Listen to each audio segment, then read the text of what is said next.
Yes, you've seen the title of the video, it's true. People Can Fly Studios are returning to the Gears franchise, and will be collaborating with the Coalition Studios on Gears of War E-Day. There's a lot to get into alongside my thoughts, so as always, I'm your host Stabs, and without further ado, let's get into this. So People Can Fly over on Twitter, or X as it's called nowadays, tweeted the following. We are honoured to announce that People Can Fly is working on Gears of War E-Day as a co-development partner with the Coalition. Our studio has a deep history with this franchise, as the lead developer of Gears of War Judgment and a co-development partner on Gears of War 1 to 3. They also posted an article which I'll go through in a second. But before I do, I know what some people are thinking. Boo, not another Gears Judgment, that shit was ass. E-Day is doomed and basically jumping the gun. But hang on for a second, alright, because People Can Fly shared some of the load on the legendary Gears 1 to 3. But although they were the lead developers on Gears Judgment, that game was ultimately Epic Games' vision. Although yes, People Can Fly did have a lot of sway in that. But I've seen Cliff Bleszinski confirm multiple times over the years, where he stated that Epic Games wanted to do a bad story, that the controversial choices that they made, such as the changing of the control schemes, and trying to copy Call of Duty with the multiplayer, was Epic Games trying to appeal to the masses. And I didn't like Gears Judgment, so I would be the first to criticise if needed, but I also acknowledge some of the good things that Judgment did. But for those wondering for reassurance, what is People Can Fly's actual history with Gears of War? Well, they collaborated on the Gears franchise all the way since 2006 when the franchise began. Initially, they made some multiplayer maps for Gears 1, and then the rest was history, as they continued collaborating and helping Epic Games throughout the trilogy. But People Can Fly heavily worked on Judgment's campaign. They initiated Overrun. They basically created it and the maps with Epic's supervision, which is a huge W for them, because I truly believe Overrun is one of the best modes ever in Gears of War's history. And now that People Can Fly are back on Gears, I would love to see Overrun 2.0 in Gears of War E-Day. Now then, let's look into and dissect the article that People Can Fly posted on their website. We have always been passionate about the series and its legacy, which is good to hear. Returning to collaborate on the next chapter of this legendary saga is both a privilege and an exciting opportunity to build upon the intense, visceral action and rich storytelling that fans have come to love. We are deeply grateful for our partners' trust and support on this journey, says People Can Fly's CEO, Sebastian, well, that's a tough one to pronounce. I'ma go for Wojciechowski. But that's really good to hear. You can tell they're excited and they're grateful for the opportunity to work on Gears of War once again, and that Gears actually means something to them. Gears of War E-Day is not just our next major game, it's a return to what makes Gears of War games special and authentic. We're pleased to be partnering with the talented folks at People Can Fly, who have been a part of our franchise's legacy for so long. Mike Crump, studio head, the Coalition. Now that quote is reassuring as well, since they're reiterating that they're going back to the roots of the franchise, to what made it special in the first place. Our team at People Can Fly, made up of dedicated Gears of War fans, which is really good to hear, is pouring everything we have into creating an experience that will exceed expectations. So that's a big thing to say, they're gonna have to live up to that.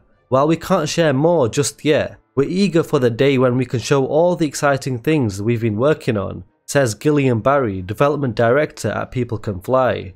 So this is huge, significant news, but what does this actually mean for Gears E-Day and the franchise? Well, firstly, the Coalition are going to be working with devs who have die-hard Gears fans within their studio, and devs who know Gears inside out, given that they're still at the studio many years later. But also, this means that there's even more manpower working on E-Day, and you never know, they could have outsourced something else to People Can Fly, or it could be that the Coalition is undertaking multiple Gears projects, so they do need more assistance. In terms of assistance, I hope TC allow People Can Fly to create Overrun 2.0 under their supervision, to allow them to create maps, and just help make the gameplay feel so good, because they're a studio that has a track record of having fun gameplay. From Painkiller, Bulletstorm, even Outriders was really fun, I enjoyed that gameplay, but I'd say probably keep them away from the narrative side of things, because even Outriders had a random story from what I remember, although the gameplay was really fun. And they still were involved in Judgment's story after all, But ultimately the Coalition need proper, top quality writers for E-Day. Please don't let us down. People Can Fly originated in Poland, but around a year ago they actually opened up another studio in Canada, which is actually where the Coalition is based, so that's interesting and quite convenient actually for their collaboration. Around June 2023, it was revealed that People Can Fly were working on a new game with Microsoft, codenamed Project Maverick, based on an existing IP. At the time it was widely believed that it was related to Gears of War given their past history, but there was no more evidence for it at the time, so it was all speculation. But now I do believe that this was Project Maverick, and therefore it could be that PCF have been working alongside the Coalition for around 2 years now on Gears E-Day. The budget reported at the time was between $30 to $50 million, but that could have changed by now. But even if it hasn't, it does sound like a collaboration type of budget, because E-Day will definitely be hundreds of millions to create, because that's just the gaming industry nowadays. It's also quite interesting that they opened a studio in Canada during the same time period. Now in early March 2024, people were still speculating about Project Maverick, and look at this. This basically sounds like Gears of War, existing Microsoft IP, Unreal Engine 5, shooter genre, creating PvP maps, and the level design for that. Come on now, the pieces are coming together. They've been working with the Coalition for at least a year, I'd say. It could be 2 years perhaps, but it's been a while. I'm starting to think E-Day's further along than we actually think, man. But we'll see.